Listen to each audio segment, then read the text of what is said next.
2025, some would say the year of the stablecoin. Others would say stablecoins because it matters how you say it. Either way, it was a big year for all of us who were involved in the stablecoin space. So I'm here with Max and Annika, two of my favorite people from the space. And so if you both want to give a quick intro, feel free to go ahead and then we'll kick things off. Sure. Hey, everyone. I'm Annika. I lead the Eco Foundation, where we focus on money movement on chain. And yeah, it was a big year for stablecoins in 2025. So much to talk about, both in an eco context as well as generally. Yeah, it's crazy that we're through another year and excited to jam and do the recap with you all. And I'm Max. I am the COO of Privy. We're software that makes it easy to embed crypto and stablecoin functionality into your product. And 2025 was certainly the year of stablecoins, probably the word I use most if you took a look at all of my words used this year. So excited to dive in and chat about what's happening in the market. This year was definitely the year where if you type stablecoins in your phone, you didn't get autocorrect anymore. Even the iPhone started recognizing stablecoins. And I'm Peter. I'm in marketing here at Circle, and I'll be moderating today. But maybe I'll kick it back to you, Max, to start things off. What were you up to in 2025? What was the big news? And is 2026 going to be a bigger year than 2025? Yeah. So 2024 was the year that big companies moving lots of money around started waking up to the fact that they could unlock new experiences with stablecoins. I think Bridge deserves a lot of credit for unlocking these use cases. Obviously, Circle does as well. And so, companies like Dollar App, Felix Pago started delivering a ton of value with stablecoins. And then obviously Stripe acquired Bridge, which put a lot of fuel in this fire. And so we entered 2025 with everyone in fintech trying to understand, what are we missing? What is Stripe seeing with crypto and stablecoins, and how can I get involved? And so we spent the first half of the year engaging with companies I would have done crazy things to get in front of, talking about them integrating crypto into their products. And eventually, Stripe came to the realization that in order to do, this crypto developer stack properly, having a good wallet offering would be important. We joined forces with Stripe in June. That's accelerated the sorts of conversations we were having in the beginning of the year, the sorts of companies we've gotten to work with. There's some really awesome stuff happening. Last week, we launched we announced our work with Klarna and helping them figure out how they're going to integrate crypto into their products. And companies of that caliber engaging with this tech stack was unfathomable in 2023. And so to answer your question, 2025 was the year where this all really came together. I think it's going to get even more exciting in 26, but I can't imagine we're going to have the quantum leap we had this year again next year. Amazing year. And congrats on joining forces with Stripe. I know everyone in the industry is excited about that. How about you, Annika? What were you up to this year, and what's in store for us next year? Yeah, it's interesting, sort of Max talking about the evolution from 2023 to 2024 and then what happened this year. And at the end of every year, I have a practice of I write up sort of a recap of my year in crypto, because I realize how fast the years go by and how little we kind of capture how things felt at a given moment. And so just before this, since I knew we were doing a 2025 recap, I went back and I glanced at my 2023 and 2024 recaps, and a couple things stood out. The first is that in 2023, I mentioned a little known startup called Bridge that was doing some cool work in the stablecoin space. In 2024, I talked about how in Q4, stablecoins were really starting to kind of ramp up. But zooming out and thinking about 2025, it feels like this was the year that we went from stablecoins being a crypto primitive to being recognized as real financial infrastructure. And that happened across all sorts of dimensions. Of course, a big headline one was regulation. The US Genius Act this summer, cannot be understated in its impact in moving the space forward. I'm also in Canada, and here just in the last month and a half, we've announced our first sort of draft of stablecoin legislation. So super excited about all that direction. We've, of course, seen the advent of stablechains this year. Of course, at Circle, Peter, you guys have ARC, but, Plasma, Codex, Tempo, and beyond. So sort of further a move into like the real financial infrastructure space and solving problems that users have just using stablecoins on existing crypto infrastructure.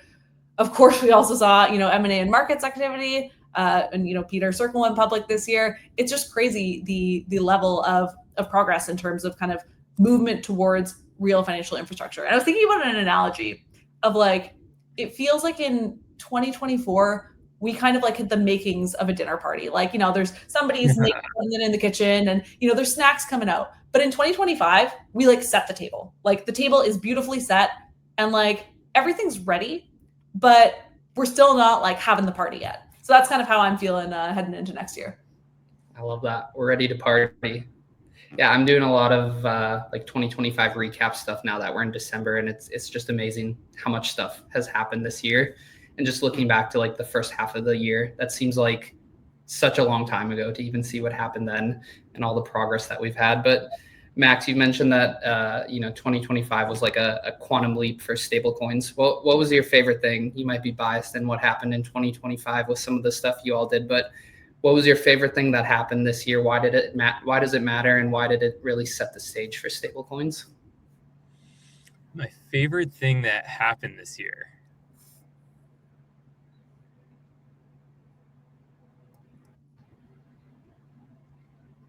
Man, that's a great question. It's been a long year. I'm sure you have a lot of favorites.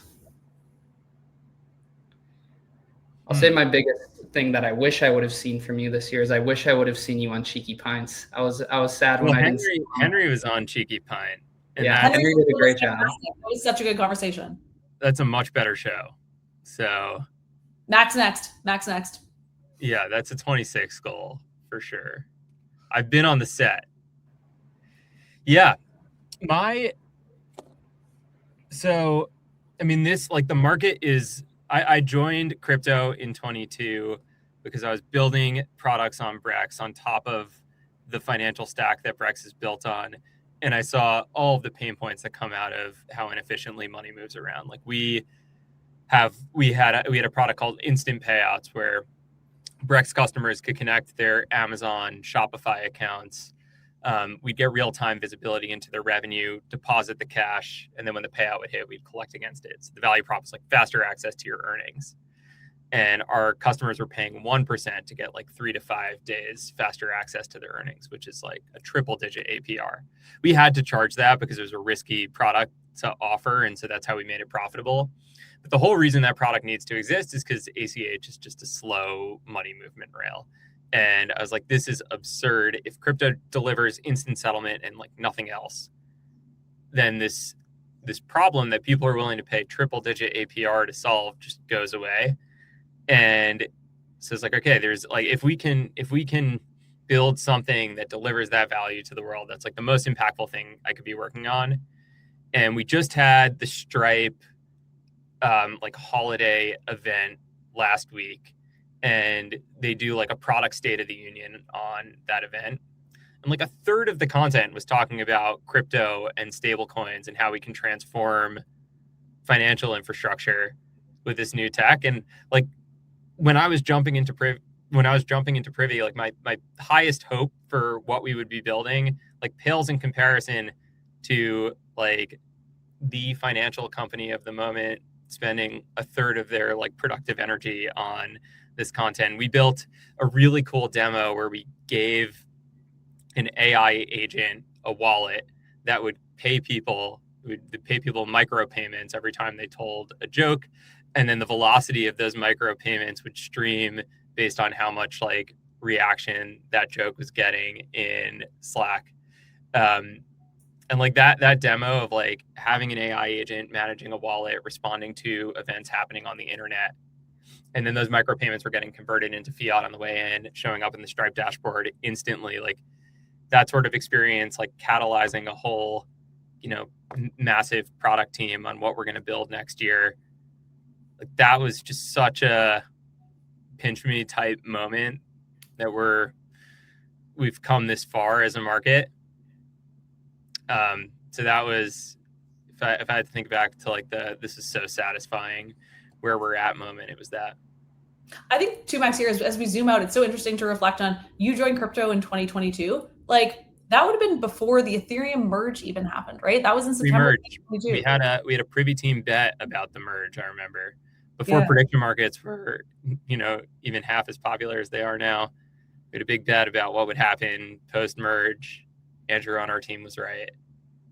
Yeah, the merge, the market was so despondent at that point when the merge happened. And then the merge was successful without a hitch. No one really batted an eye. They're like, all right, on to the next. Yeah. And it's just interesting, even hearing you sort of explain that demo, right, of, that beautiful autonomous payment flow, through Slack, et cetera. Like, man, just thinking about that in early 2022, when transactions on Ethereum mainnet were tens of dollars, L2s didn't exist yet. You would be waiting minutes for a transaction to confirm. Like, how far we've come in 3 years since then is just tremendous. I know we're talking primarily about the 2025 time horizon here, but, seeing the experience that you're, sort of contemplating and discussing that's actually happening at the end of 2025 would have been truly unfathomable 3 years earlier. And it's just pretty incredible to reflect for a moment on how far we've come as an industry in that time frame. I think that crypto typically front runs narratives by a couple of years. And so micropayments have been something we've talked about for so long. And it's so cool to see with, how cheap it is to spin up a wallet, how cheap the blockchains are, and, protocols like X402, just being able to actually do microtransactions. It's still early. Like, some of these use cases that we're trying are interesting and funny, but actually seeing traction take off and what this will turn into, I think that'll be a really fun thing to watch in 2026. But how about you, Annika? What was your favorite thing in 2025, and how did it help set the stage for stablecoins? I mean, it's kind of a boring answer, but I think my favorite thing is the fact that regulators internationally are really waking up to this and taking it seriously, because clearer rules of the road enable the types of innovation that we need to see and the adoption that we will ultimately need to see. And so it's a very boring answer, but I'm just excited that everyone's kind of at the table now, including policymakers, to make this innovation kind of doable on a much larger scale. So a boring one, but that's my highlight. It's the necessary ingredient. You can't have the dinner party without that. Yeah. Tell me, what are the policymakers at the dinner party? What's their role? Are they setting the table? Maybe they are the table. They are the table. It would be a standing dinner. It's also fun to be in an industry where we get to watch regulation and have fun with it and enjoy it. And, being at Circle, we all got to watch the live stream and watch Jeremy Allaire on stage as President Trump signed the bill officially, and get to shake hands with the president. And so very, very watershed moment for a lot of us here to get to see all of that come together. That is so cool. And there were a lot of people on stage and a lot of people that made that happen. But that was a great moment along with the IPO for us too. Just a big year at Circle, and it's hard to pick one favorite moment, but just seeing stablecoins become a household name and people start to really understand them, and people to start to talk about the Genius Act. I wouldn't say we made it into your normal household where people really understand stablecoins, and I don't know if we ever get to that point, but I guess what's both your perspectives on that? What's next with stablecoins? Do we go to the mass markets and try to get everyone to understand what stablecoins are, or are we at the part of the cycle where we're working with businesses and fintechs and abstracting the technology away more and really getting the benefits of the technology more than going to people directly with stablecoins? Yeah, I think go ahead, Annika. I was just gonna say, I think it's still more bent towards the latter. I think, reflecting on sort of what you just said, Peter, I think it is now at the end of 2025, I think we can undoubtedly say it is clear to the tech, finance, and policy worlds that stablecoins are going to be big. We could not have said that a year ago. I think we can say that at the end of 2025. It is definitely, as you said, Peter, not yet clear to the mainstream. And so the question is then, how do we make that leap, right? How do we, to continue on this dinner party analogy, how do we get people to come in and start eating and get the party actually started? And there's, some element of that that's probably going to be existing projects that are already out there, building, more features and more experiences that just bring the mainstream on. I don't think it's through hand-to-hand combat education of individuals, but I think it's more through the innovation that is enabled through this new regulation and, the innovation that has already been happening in the space, just continuing to create fantastic consumer experiences that bring more and more people on chain next year. I think as well, if I reflect on some of the breakout apps of 2025, I'm thinking, like Hyperliquid, Polymarket, Calgy, et cetera, like still very, very sort of financialized. And what I suppose a prediction I might make for 2026 is that we will see more breakouts that aren't sort of in the more traditional, sort of crypto realm or sort of financialized products. Yeah, I completely agree. I think like the way we unlock the next phase is we, via implementations of stablecoins, whether it's, paying out consumers in stablecoins or paying out businesses in stablecoins, just getting the way that people are getting paid to happen on stablecoin rails to seed, as much of the economy with this new means of transacting to get the flywheel going. I think that's the stage we're in. So a lot of these implementations, like they're every 2 or 3 weeks this month, there was like another massive company that announced stablecoin plans, and that is incredible. And many of these are off the ground at this point, but everyone's looking to, okay, what's the here and now observable impact of this? And should I follow suit? And is this getting stablecoins in the hands of consumers and businesses? So that's the next leg of the journey. Like it's on us to deliver real impact, to get, more crypto assets in the hands of businesses and consumers. And then once we're at that point, there's sky's the limit in terms of like what we can do once people and businesses are on chain. It's been amazing. It's been amazing to see who's entered the space this year, who started working with stablecoins. I guess the last question for both of you, if we're manifesting for next year, if we're thinking about what we want to see most, who would you want to work with the most? Who would you want to see announce something where they're working with stablecoins? Or what is the thing you want to see most from the space next year? You can take it in any direction, but what do you want to manifest for next year? I really like the, we're seeing everything we're seeing in the fintech and enterprise side starts on the crypto native side. Like there are crypto native like P2P remittance products. There are crypto native consumer loyalty products. There are crypto native social on-chain social products. And then eventually that gets replicated on the enterprise side. I think like prediction markets and, Robinhood's announcement last night is like a great example of that playing out. And the crypto native to like mass market transition I'm most excited about is like, how do you rework all of the biggest social apps so that creators get paid for good content? I'm like irrationally optimistic on that being the way the world will play out. I think that like theme has lost a little bit of buzz, but to me, it's like a very logical way that market goes. So, and it's gonna happen on crypto rails. So that's the, Instagram paying creators with stablecoins for good content, X, TikTok, Twitch, you name it. That's my dream use case. Nice. I think mine is somewhat similar in that sort of when you talk about, dream teams or combinations, like to me, it's not, a specific team necessarily, but it's just unlikely combinations of teams working together, deeply on-chain native projects working with, the most traditional of sort of, old school companies or what have you. And the beauty that can come from bringing just very different perspectives together to create something new. I think, it's sort of a high risk, high reward, almost like a venture bet. There's like a bunch of those combinations that probably aren't going to work out, but if they do, oh man, the magic that you can create in that type of construct. So I'm really excited about that, generally speaking. The other thing that I want to riff on for a moment, we were talking about this kind of before we came on air, is 2026 going to be a bigger year for stablecoins than 2025? I think Max's take initially is no, but I'm going to take the case that 2026 will be bigger. At least I agree, it'll be bigger. I don't think we're going to have the same what is stablecoins to, if you're not talking about stablecoins, you're getting questions from your board type jump. Yeah. That's fair. Yeah, if not in narrative bigger, at least in like volume bigger, right? Like if you look at sort of 2024 and 2025, step change in stablecoins outstanding, it continued on a pretty linear trajectory, and that, we more than doubled, which is great. But we didn't have like an absolute hockey stick step change this year in 2025. I think that's possible next year. I think it's possible that also doesn't come till 2027. So the question is, like, the table is set. Is the party starting in 2026 or is it starting beyond that?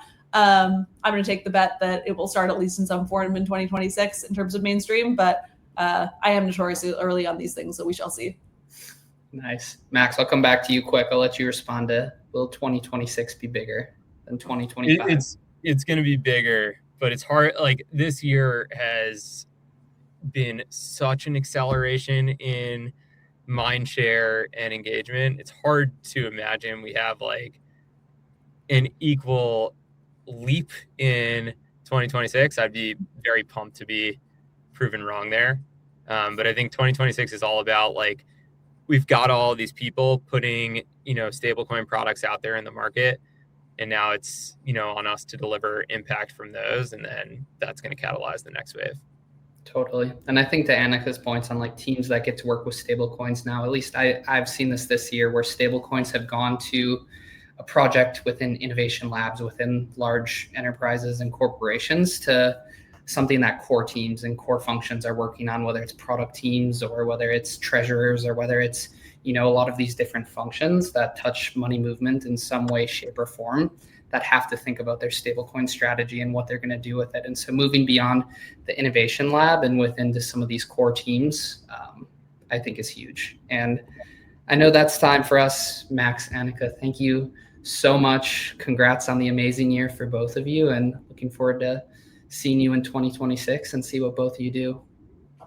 Thanks, Peter. This was fun. I'm excited for the next one in 26. Great catching up, as always. It'll be great. Thanks both.